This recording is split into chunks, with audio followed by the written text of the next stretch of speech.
Good morning, student. Welcome in English Gurukulam Delhi. Today we shall see how to use apostrophe s in English language and when do we use this apostrophe s in English language, and you will learn how to use these words in your daily life examples. आज हम सीखेंगे कि apostrophe s का use कब किया जाता है और ऑफ का यूज हम कब करते हैं। पिछली क्लासेस में आपने देख चुका है use of is am are कैसे करते हैं, use of was and were and use of shall be and will be and possessive pronoun and possessive adjectives, ये सब देख चुके हैं। हमने आर्टिकल्स भी देखा तो मुझे लगता है कि कहीं ना कहीं आपको थोड़ी इंग्लिश बोलनी आ गई होगी। आज हम देखेंगे कि एपोस्ट्रोफी एस और ऑफ का यूज हम कब करते हैं और उसका हम डेली लाइफ एग्जांपल में किस तरह से यूज करें। और स्पोकन इंग्लिश में मैंने आपको बताया ही था कि छोटे छोटे वर्ड्स भी अगर आप उस पर ध्यान देंगे तो बड़ी इंग्लिश आप बोल सकते हैं। तो घबराने की जरूरत नहीं है। कभी भी हम क्या करते हैं, कोई बड़ी बिल्डिंग देखते हैं या कोई बड़ी सेलिब्रिटी देखते हैं या बड़ा कुछ देखते हैं तो हम अपने आप को बहुत छोटा मानने लगते हैं और सोचते हैं कि किसी चमत्कार या किसी मिरेकल ने उसको वहां तक पहुंचाया होगा। ऐसा कुछ नहीं होता। कोई भी सेलिब्रिटी या कोई भी आप सक्सेसफुल मैन ले लो या कोई भी सक्सेसफुल चीज ले लो, छोटे छोटे स्टेप्स से आप वहां तक पहुंच सकते हैं। रेगुलर होना चाहिए स्टेप्स और छोटे छोटे स्टेप्स होना चाहिए। ये नहीं कि बहुत बड़ा बड़ा स्टेप्स आपको लेना पड़े या बड़े बड़े लाइंस। अगर मैं इंग्लिश के लैंग्वेज के लिए बोलूं तो इंग्लिश का अगर आपको वर्ड्स बोलना है बड़े बड़े, तो छोटे छोटे वर्ड्स का यूज आप जानना चालू कीजिए। उसके बाद आप बड़े बड़े सेंटेंस आसानी से बना सकते हैं। तो देखते हैं आज की क्लास में कि एपोस्ट्रोफी एस का यूज हम कैसे करते हैं। अब एपोस्ट्रोफी एस मीन्स ये इस तरह का एस होता है या फिर ऑफ, ये दोनों का यूज कब करेंगे। इन दोनों का मीनिंग सबसे पहले मैं बताया था, वर्ड मीनिंग हमको पता होना चाहिए कि क्या होता है। तो ये यूज हम कब करेंगे, जब भी हमको का यूज करना है। एपोस्ट्रोफी एस का मीनिंग भी होता है का और ऑफ का मीनिंग भी होता है का।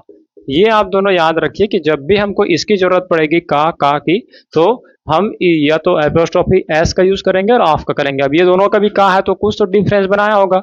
तो ये किसके लिए होता है, ये होते हैं जो एपोस्ट्रोफी ऐसा लिविंग थिंग, जो भी लिविंग है उनके लिए का अगर करना है। जैसे मोहन की बुक, मोहन की पुस्तक, मोहन की पुस्तक आप जानते भी होंगे लेकिन हमको रिवाइज करके चलना है। तो यहाँ पर MOHAN मोहन, एपोस्ट्रोफी लगाएंगे, एस लगा देंगे। तो ये अपने आप में मोहन का यहाँ पर प्ले कर रहा है, यहाँ पर रोल निभा रहा है। एस का मतलब क्या हो गया, का। तो देख सकते हैं हालांकि ये एक ही वर्ड है एस, लेकिन यहाँ पर एपोस्ट्रोफी के साथ लग गया तो ये क्या मीनिंग इसका बना देगा, मोहन का, मोहन का। ठीक है। और ये जो ऑफ है इसका मतलब भी का होता है। तो इसका यूज हम नॉन लिविंग थिंग के लिए, जैसे कि घर का दरवाजा, घर नॉन लिविंग थिंग है, घर का दरवाजा। तो यहां पे इसको लिखेंगे कैसे, ये पहले आ जाएगा। ठीक है। मोहन की पुस्तक तो मोहन्स बुक मैं लिखना भूल गया था, और घर का दरवाजा द डोर ऑफ हाउस। तो देखो जो चीज रहेगा उसको पहले लिखेंगे ऑफ, और जिसका है उसको बाद में लिखेंगे। यहां पर जिसका था उसको पहले लिख लिए, मोहन की पुस्तक, मोहन्स बुक।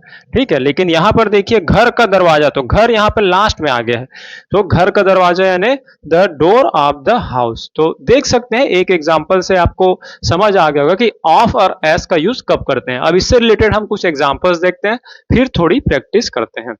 तो धीरे धीरे स्टेप बाय स्टेप आप जब प्यार से किसी भी चीज को प्यार से करना चालू करेंगे तो इंग्लिश आसानी से आ जाएगी। एकदम से कोई मिरेकल मत समझिए, कोई भी चीज या चमत्कार नहीं समझिए कि कोई अगर इंग्लिश बोल रहा है तो बहुत बड़ा वो मेहनत करके आया। हालांकि मेहनत तो करते हैं लेकिन थोड़ा सा प्रैक्टिस अगर आप भी करेंगे, कोई भी, इसमें education is not for any particular person. Education जो है किसी भी खास व्यक्ति और खास लोगों के लिए नहीं है, वो कोई भी बोल सकता है अगर आप उस रास्ते पे चलेंगे तो अब देखते हैं, जैसे कि एग्जांपल्स बनाते हैं। अब सेकंड जो हमारा रहेगा एग्जांपल्स इसी का। जैसे पहला मैं बताता हूं, यह मोहन की मां है।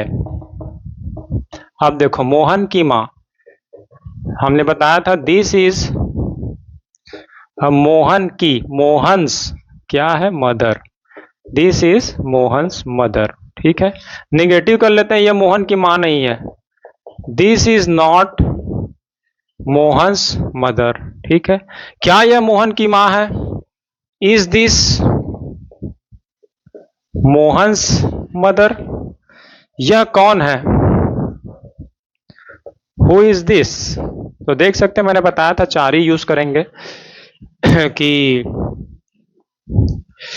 और ये देख सकते हैं ये प्रोनाउन के साथ यूज नहीं हो रहा है, नाउन के साथ यूज हो रहा है। जो एपोस्ट्रोफी है ऐसा, मेरा, मेरा तो माई अपने आप में आ गया इसमें, मेरा, मेरा तो माई अपने आप में प्रोनाउन है, तो प्रोनाउन के साथ यूज नहीं होता। ये नाउन का बनाने के लिए थर्ड पर्सन के साथ ही ये यूज हो रहा है ना। हमने बताया था कि हम आई के लिए बनाएंगे, यू के लिए बनाएंगे और थर्ड पर्सन के लिए बनाएंगे, लेकिन यहाँ पर नाम जब आएगा तब हम ये एस लगा करके उसका का बनाएंगे। अब ही, हीज यानी तो अपने आप में उसका हो ही गया है, उसका, तो इसमें तो का अपने आप में इंक्लूड ही है। तो जब भी प्रोनाउन यूज करेंगे तो एस नहीं लगेगा। जब भी हम कोई नाउन के लिए बनाना रहेगा, नाउन से रिलेशन दिखाना रहेगा, तो एपोस्ट्रोफी एस हम लगाएंगे। तो I hope that this is clear to you. अब देखिए कुछ भी एग्जांपल मैंने बता दिया। अब थोड़ा सा मैं बोलता हूँ हिंदी में और उसको इंग्लिश में करने की कोशिश करता हूँ, इससे टाइम भी बचेगा और यहाँ पर प्रैक्टिस भी हो जाएगी। यह मोहन की किताब है। This is Mohan's book. ठीक है, यह मोहन का पेन है। This is Mohan's pen. यह मोहन का स्कूल है। This is Mohan's school. यह विराट कोहली का बैट है। This is Virat Kohli's bat. ठीक है, तो एस एस जब भी लगाएंगे इस तरह से बोल सकते हैं आप। अब देखिए और भी कुछ एग्जांपल हम एपोस्ट्रोफी एस का ही यूज करते हैं और उसके बाद हम ऑफ का यूज करेंगे। और भी बोल सकते हैं कि यह शाहरुख खान की फिल्म है। दिस इज एस आर के फिल्म। एस आर के शाहरुख खान को शॉर्ट में ये बोलते हैं। और बोल सकते हैं यह बिल गेट्स की बुक है। This is Bill Gates book. यह कोई भी एग्जाम्पल आप का लगाने के लिए कोई भी एग्जाम्पल आप इस तरह से यूज कर सकते हैं। और भी कोई बोल सकते हैं हम सेंटेंस, यह सचिन तेंदुलकर का बेटा है। दिस इज सचिन सन। अब इसी को हम निगेटिव अगर बनाना चाहें, देख सकते हैं मैंने बताया था कि चार फॉर्मेट तो बनता ही है, एक सेंटेंस और एक टेंस के चार सेंटेंस बनेंगे। तो क्या बोल सकते हैं, जैसे कि हम कोई एक चीज ले लेते हैं, मोहन नाम रेफरेंस लिया था, अब हम विराट कोहली को ही ले लेते हैं, उन्हीं का नाम ले लेते हैं क्योंकि वो काफी फेमस है। यह विराट कोहली का बैट नहीं है। This is not Virat Kohli's bat. देखिए वही है, इज नॉट तो हमारा जो पुराना हमने सीखा था वही है। यहां पर हम केवल हमारा कंसर्न रहना चाहिए ये विराट कोहलीज बैट। ठीक है, क्या यह विराट कोहली से बैट है? इज दिस, इस को सामने ले आते हैं, I1 हो गया। Is this Virat Kohli's bat? क्या यह विराट कोहली का बैट है? यह किसका बैट है? Whose bat is this? तो देखा ये चार हो गए, एक तो विराट कोहली का मैंने पहले बताया था, ये सेकंड, थर्ड एंड फोर्थ। तो ये अभी हमारी जो गाड़ी चल रही धीरे धीरे अभी समझने वाली चल रही। जब हम कोई स्टोरी पढ़ेंगे, जब मिक्स उसमें सेंटेंस होंगे, वहां पर मैं उतना एक्सप्लेन नहीं कर पाऊंगा, वहां पर तो डायरेक्ट रीडिंग करेंगे। लेकिन अभी जो है एक एक जो पार्ट्स है ट्रांसलेशन के, उसको मैं यहाँ पर एक्सप्लेन करने की कोशिश कर रहा हूँ कि किस तरह से यहाँ पर जो है एस का यूज हो रहा है। तो मैं आई होप दैट एस का यूज आपको समझ आ गया होगा। अब हम देखेंगे ऑफ का यूज कैसे करेंगे। तो जब नॉन लिविंग थिंग का यूज करना पड़ेगा और का लगाना है तो हम ऑफ का यूज करेंगे। जैसे यह मेरे घर का दरवाजा है। यह मेरे घर का दरवाजा है, ये पूरा एक सब्जेक्ट हो गया। ठीक है, दिस तो लगाना ही पड़ेगा। This is the door of my house. यहां पर देखिए माई हाउस मैंने लगा दिया क्योंकि मेरे घर का, ऑफ माई हाउस क्या है, दरवाजा। तो जो चीज है उसको पहले लिखना पड़ेगा। जो मेन हीरो है, जैसे इसमें दरवाजा मेन मेन ऑब्जेक्ट है, मेन ऑब्जेक्ट, उसके बाद सब ऑब्जेक्ट। ठीक है, तो मेन ऑब्जेक्ट को सामने रखना ही है, ऑफ लगा के जो आपका मेन डोर है वहां मेन जो सब ऑब्जेक्ट है उसको लगाना पड़ेगा। जैसे यह मेरे घर का दरवाजा है, दिस तो लगाते ही हम, this is the door of my house. ठीक है, ये हो गया। ये मेरे स्कूल की बुक है, this is the book of my school. अब देखिए द इसलिए लगा दिया क्योंकि हमको पता है ये स्कूल का है, और ये द इसलिए लगा है क्योंकि मेरे घर का दरवाजा। तो देख रहे हो एक एक वर्ड यहाँ पर सजा जो है वो किसी ना किसी रूल के अकॉर्डिंग आया है। दिस हम जानते हैं क्यों आया है, इज भी मैंने बता चुका है, द डोर भी बता चुका है, और ऑफ यहाँ पर मैंने बताया, और माई हाउस तो मैंने बता चुका है ऑब्जेक्ट है।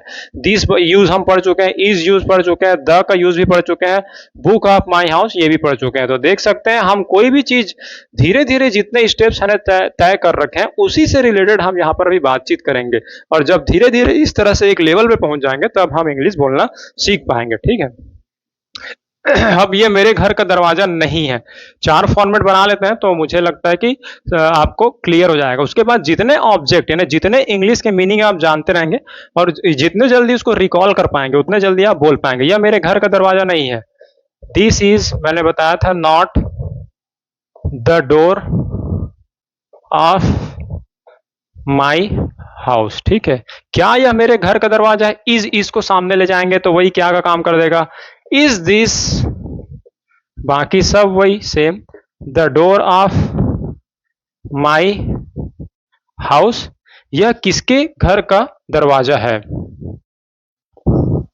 तो यहां पर किसके घर का, किसके घर के लिए क्या लगाएंगे हम, यहां पर whose house, the door is this. यहां पर पूरा ऑब्जेक्ट सामने आ जाएगा, whose house the door is this. तो देख सकते हैं इस तरह से यहां पर बनेगा।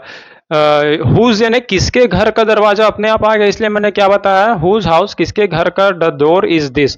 हुज हाउस यानी किसके घर का, अपने आप में यहां पर ऑफ नहीं लगाना पड़ा, हुज हाउस यानी किसके घर का, the door is this. Whose house the door is this यानी ये किसके घर का दरवाजा, यहां पर ऑफ एलिमिनेट हो गया। तो देख सकते हैं चारों फॉर्मेट हमने बना दिया।